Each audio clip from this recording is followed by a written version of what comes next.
అందరికీ నమస్తే అండి. మా పేటీఎం సునకాలతో పాటు అంబటి రాంబాబు కూడా తోడయ్యాడండి. రీసెంట్గా చంద్రబాబు నాయుడు గారి వీడియోని కట్ చేసి ముందు వెనక కట్ చేసి చంద్రబాబు నాయుడు గారు గ్యాస్ లేకుండా చేపల కర్రీ వండేశారని చెప్పేసి అని మా పేటీఎం సునకాల చేత ట్రోల్ చేయించారు. దానికి సంబంధించి ఈరోజు అంబటి రాంబాబు ప్రెస్ మీట్ పెట్టాడు. ఒకసారి ఏమని మాట్లాడుతున్నాడు వినిపిస్తారు చూడండి. ఎంత డెవలప్ అయిపోయారంటే సరే, ఇంతకు ముందు వెన్నుపోటు పోవడంలో మిమ్మల్ని మించిన వాళ్ళు లేరు, కానీ ఈ మధ్యన లేటెస్ట్గా మిమ్మల్ని చూస్తుంటే చాలా గొప్పగా అనిపిస్తుందండి. మొన్న ఈ మధ్యన ఎక్కడికి వెళ్ళాడు? కాకినాడ వెళ్ళాడు. కాకినాడకి సారీ కావాలి దగ్గర మత్స్యకార భరోసా కోసం మత్స్యకారు దగ్గర గురించి వెళ్ళాడు. మత్స్యకారుల దగ్గర డ్రామా వేసి మొదలెట్టాడు. ఎంత అద్భుతమైన డ్రామా అండి. చేపల పులుసు వండాడంట, చేపల ఫ్రై వండాడంట, అవి తిన్నాడంట. చేపల పులుసు చెంచాతో తిన్నాడు. చూసారా? నేను చేపల పులుసు నా చిన్నప్పుడు ఇది అంటున్నా, చెంచాతో చేపల పులుసు తింటావు నాకు తెలియదు. నువ్వు చేసినట్టు నువ్వు చేసిన వ్యవహారాలు ఎవడో చేయలేడు. నేను ఎలా చేశాను, అందరూ అలాగే చెయ్యాలంటే ఇంక అందరూ రోజు సంజన సుకన్య అని చెప్పేసి ఫోన్లో మాట్లాడాలి. ఎవరి అభిప్రాయాలు వాళ్ళకు ఉంటాయి, ఎవరి ఇష్టాలు వాళ్ళకు ఉంటాయి, ఎవరి అలవాట్లు వాళ్ళకు ఉంటాయి. నీ అలవాట్లు ఇంకొకరికి రావు, ఇంకొకరి అలవాట్లు నీకు రావు. ఆ పోలికలు వద్దండి. ఇంక రానున్న రోజుల్లో నేను సంజనతో మాట్లాడాను, ఇంకెవరు మాట్లాడలేదు. నేను సుకన్యతో మాట్లాడాను, ఇంకెవరు మాట్లాడలేదు. నేను ఏ డ్రెస్ వేసుకున్నావు, జీన్స్ చేసుకున్నావు అని చెప్పేసి నా హస్కీ వాయిస్లో అడిగాను, ఇంకెవరూ అడగలేదు. ఇంకేమీ చేయదా అని చెప్పేసి నేను అడిగాను, ఇంకెవరూ అడగలేదు. ఇలాంటి పిచ్చ పిచ్చ మాటలు మాట్లాడు మాకు. నువ్వు ఎలా తినాలనుకుంటే అలా తిను. ఎవరి ఇష్టాలు ఆలయ్యి, ఎవరి అలవాట్లు ఆలయ్యి, ఎవరికి నచ్చిన విధంగా వాళ్ళు తింటారు. ఇలాగే తినాలని చెప్పేసి రూల్ ఏం లేదు కదా. చంద్రబాబు నాయుడు గారు చేపల పులుసు స్పూన్తో తింటే నీకు వచ్చిన నొప్పి ఏంటో మాట్లాడదాం, వివరంగా మాట్లాడదాం. అసలు చేపల కర్రీ ఎవరు వండారు? మీ పేటీఎం సునకాలు కట్ చేసిన వీడియోని నువ్వు పెద్ద సునకోలాగా వచ్చేసి నువ్వు ఎలా మాట్లాడుతున్నావు అన్నీ మాట్లాడదాం, వివరంగా మాట్లాడదాం. కంగారు పడ మాకు. విషయం మీరు ఆశ్చర్యపోతారు. అసలు స్టవ్ వెలిగించుకోకుండానే చేపల పులుసు వండినటువంటి ఘటన సమర్థుడు నారా చంద్రబాబు నాయుడు గారు. అంత టెక్నాలజీ పెరిగిపోయిందండి. నువ్వు ఈ వీడియోతో శుద్ధ కొండ ఎర్రిపప్ప అని చెప్పేసి ప్రూవ్ అయింది. నువ్వు అసలు ఆ రోజున చంద్రబాబు నాయుడు గారి వెళ్ళిన ఆ సందర్భం ఏదైతే ఉందో, ఆ మీటింగ్ ఏదైతే ఉందో అసలు నువ్వు చూడకుండానే గుడ్డెద్ది చేయలేవు అన్నట్టు వచ్చి మాట్లాడుతున్నావు కదా. నీకు పూర్తి వీడియో చూపిస్తా. చంద్రబాబు నాయుడు గారు వండలేదు, ఎందుకు పేటీఎం కుక్కలతో పాటు నువ్వు తయారయ్యో? వాళ్ళకి ఎలాగ డ్యూటీ యాప్ చెప్పేసారు, వాళ్ళు ఎలాగ ఎడుతూ ఉంటారు. ఇదిగో కళ్ళు ఎట్టుకొని చూడు, పూర్తి వీడియో వినిపిస్తా.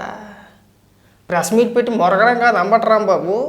చేపల కర్రీ ఎవరు వండారో ఈ వీడియోలో చూడు, వినిపిస్తా, నీకు చూపిస్తా, పూర్తిగా చూడు. ఇదిగో మత్స్యకార మహిళ వండుతున్నారు, చూడు ఎవరు వండుతున్నారు, కళ్ళు ఎట్టుకొని చూడు.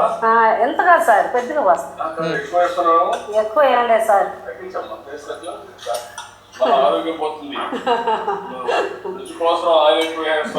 లేదు సార్, గ్యాస్ ఆన్లోనే ఉంది. గ్యాస్ వెలిగించలేదని చెప్పుకొచ్చావు కదా సొల్లోడా. అంబటి రాంబాబు గ్యాస్ ఆన్ చేయలేదండి, గ్యాస్ ఆన్ చేయకుండా వంట వండేసారండి, చంద్రబాబు నాయుడు గారే వండారని చెప్పేసి ప్రచారం చేసావు కదా. ఆ వండిన మహిళ వినిపిస్తా, విను, తగలాడు.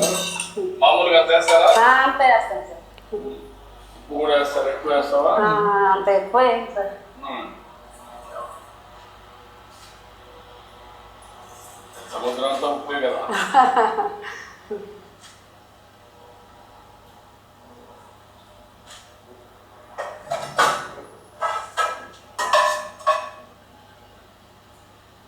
ఇప్పుడు ఉల్లిపాయలు వేస్తున్నారు చూడు, తగలడు.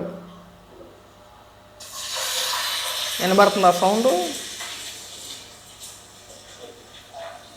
వినబడుతుంది అంబటి రాంబాబు? గ్యాస్ ఆన్ చేయకుండా నువ్వు అన్నావు కదా, స్టవ్ వెలిగించుకుంటా వంట చేస్తే మరిగిన ఆయిల్లో ఉల్లిపాయలు వేసినప్పుడు సౌండ్ రాకూడదు కదండి ఆన్ చేయకపోతేని. సరే ఎందుకు ఎదవబోతుకని అడుగుతున్నా. నువ్వు చూడవు, చెయ్యవు, తగలడవు, నీకు ఏమీ తెలియదు. నేను మొదటి నుంచి చెప్పేది అదే, వీడికి ఏమీ తెలియదురా బాబా. మన కర్మ కొలిది గెలిచాడు, ఎప్పుడో 1988లో గెలిచాడు, మళ్ళీ 2019లో గెలిచాడు. ఈ దరిద్రుడికి మంత్రిని చేశాడు, ఈ దరిద్రుని తీసుకొచ్చి. వాడికి ఏమీ తెలియదు, అమ్మాయిలతో ఫోన్లు మాట్లాడడం తప్ప వీడికి ఏమీ తెలియదు. ఈయన మంత్రిని చేశాడు. ఆ వాగ్దాటి 4 పంచి డైలాగులు గట్టి గట్టి కేకలు వేసేయడం, పిచ్చోళ్ళ గరిసేయడం, ఎకిల్లో నవ్వడం తప్ప ఏమీ చేత కాదని చెప్పేసి మేము అందుకే చెప్పేది. చూసి తగలాడాలి. కనీసం ముఖ్యమంత్రి పర్యటన పైన ఆ మాత్రం అవగాహన లేకుండా నువ్వు ప్రెస్ మీట్ పెట్టి ఎలా మాట్లాడుతున్నావే అంబటి రాంబాబు? నాకు అర్థం కావట్లా. చంద్రబాబు నాయుడు గారు గ్యాస్ లేకుండా వంట చేశారా? నువ్వు చూసావా? ఎవడో పోరంబోకేదో వీడియోలు ముందు వెనక కట్ చేసి దాన్ని ట్రోల్ చేస్తే దానిపైన నువ్వు ప్రెస్ మీట్ పెట్టి మాట్లాడడం ఏంటంటే నీకు ఆ మాత్రం బుద్ధి జ్ఞానం ఉండవసరం లేదు, అవగాహన ఉందా నీకు అసలు? మరి ఇది ఫేక్ ప్రచారం కాదా? మిమ్మల్ని ఏ జోడించి కొట్టాలి ఇప్పుడు? ఉండాలో వద్దా నీకు కనీసం అవగాహన ఉండాలో వద్దా? అంబటి రాంబాబు మేము వెళ్తే మళ్ళీ ఏమైనా గట్టిగా మాట్లాడితే ఎడుతున్నాను అలాగన్నారు నన్ను ఇలాగన్నారని చెప్పేసి అని చూడాలి కదా స్పష్టంగా. అలా పెద్దవాడు వంట చేస్తూ ఉంటే చంద్రబాబు నాయుడు గారు వెనకాల నుంచి చూస్తున్నారు. అవునా? వంట అయిపోయిన తర్వాత తీసుకొని వడ్డించుకునే క్రమంలో వీడియోల్ని వీళ్ళు కట్ చేసి ముందు వెనక కట్ చేసేసి ఇగో చంద్రబాబు నాయుడు గారు గ్యాస్ వెలిగించుకుంటూ వంట చేసేసారని చెప్పేసి నా పేటీఎం కుక్కలు ఏదో ట్రోల్ చేసినాయి. వాళ్ళతో పాటు నువ్వు కూడా పేటీఎం సునుకోలాగా నువ్వు కూడా మాట్లాడితే అట్టా? కనీసం అవగాహన ఉండాలి కదండి మనకి. అంబటి రాంబాబు గారు అంటే అన్నామని చెప్పేసి నేడుతో కానీ కనీసం ఆ మాత్రం అవగాహన ఉండొద్దా నీకు? ఎవడన్నా సరే బుద్ధున్నోడు ఎవడన్నా సరే స్టవ్ వెలిగించుకుంటా చేపల కూర వండుతారా అండి? మీరు వండేస్తారా? మన బతికేంచేపు చేపలు పీతలు పిత్తపరుగులు ఇక్కడే ఆగిపోయింది. ఇంకా ఆడితోనే మనం అలా కాలక్షేపం చేసేయాలి అంతే. ఇంకా ఇకనైనా ప్రెస్ మీట్ పెట్టేటప్పుడు నీకు ఏదైనా తెలిసితే మాట్లాడు, లేకపోతే మాట్లాడు. మాకు కనీసం చూడు, ఆ మాత్రం చూడకుండా గుడ్డ దిశలో పోయినట్టు మాట్లాడితే కట్టాగండి. మిమ్మల్ని ఇంత కాదు ట్రోల్ చేసేది, మీకు ఇంత కాదు 11 వచ్చినాయి. మీకు 11 సీట్లు రావడానికి ప్రధాన కారణాలు ఏంటంటే ఈ ముందు వెనక కట్ చేసి ఈ ఫేక్ ప్రచారాలు చేయడం, ట్రోల్ చేయడం, లేదంటే ఇంకొక రకంగా విష ప్రచారం చేయడం, వీటి వల్లే. జనాలు మరీ అంత పెచ్చోళ్ళు కాదండి. కనీసం చూడండి మీరైనా సరే. ఏదో ఎవడో పోరంబోకి ఏదో చేసాడని చెప్పేసి వాళ్ళతో పాటు మీరు మాజీ మంత్రి అయ్యుండి మీరు మాట్లాడితే అలాగండి ప్రెస్ మీట్లోని. మీరే మాట్లాడితే ఇంక మేమేం మాట్లాడాలి మిమ్మల్ని ఉద్దేశించి? కనీసం అవగాహన ఉండాలి కదా. అంబటి రాంబాబు నువ్వు మాట్లాడుతున్నావంటే కనీసం అవగాహన ఉండాలి, కనీసం చూడాలి. మిమ్మల్ని ఎందుకే గొర్రెలు అనేది. ఇంకా మాట్లాడుకుంటూ వచ్చాడు మా మేధావి గురించి. ఆ మేధావి మీద ఈ మేధావి ప్రేమ చూపించేస్తున్నారు. అబ్బో మీ ఇద్దరికి దండం పెట్టేయాలి. ఆయన ముందే సింపతి కోసం ప్రయత్నిస్తూ ఉంటాడు. అదొక రకమైన ఏడుపు మాట అయింది. ఆయన ఏడుపు మనం వర్ణించలేం. విచిత్రం ఏంటంటే నేను ఆయన మీద ఒక వీడియో చేశానని చెప్పేసి నా మీద కేసెట్టి తిరిగి నా మీద ఏడ్చాడండి. నేను వీడియో మాట్లాడితే ఏడడం, నేను మాట్లాడడం ఏడడం. నేను వీడియోలు చేసినంత కాలం ప్రతిరోజు సాయంత్రం ఆ టీవీ ఛానల్లో కూర్చొని నన్ను తెలుగుదేశం సోషల్ మీడియా ట్రోల్ చేస్తున్నారు. నేను నారా లోకేష్ గారికి ఎన్నిసార్లు చెప్పినా పట్టించుకోవట్లేదు. నేను పట్టాభి గారికి ఎన్నిసార్లు చెప్పినా పట్టించుకోవట్లేదు.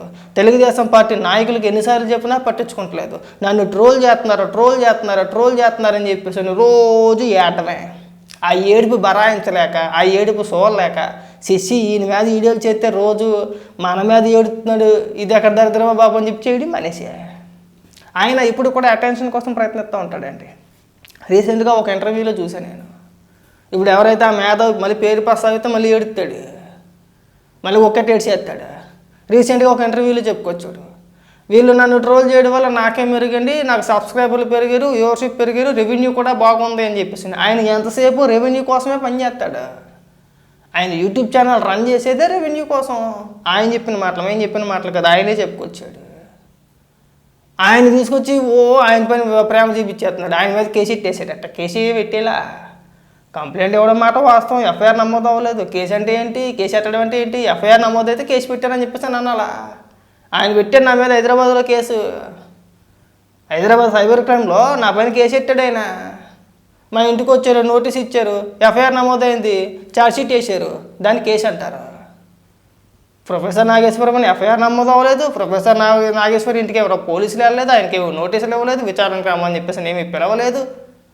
అవేమీ జరగలా. ఆయన ఏడుపు అంతే, అది సింపతి కోసం, ఆయన చెప్పిందే డబ్బుల కోసం.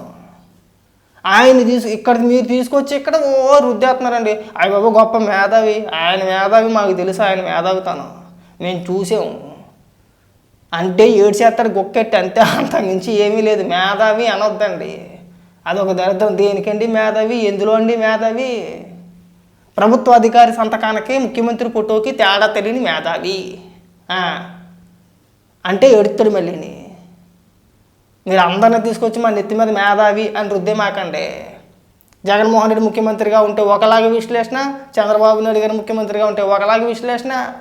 తలా తోక ఉండదు, మనకి ఏ నాబొచ్చు తెలియదు. నేను అన్ని అంశాల పట్ల మాట్లాడేస్తాను, ఎట్టవుతే అట్టే నేను మాట్లాడేస్తాను పేపర్ చదివేసి.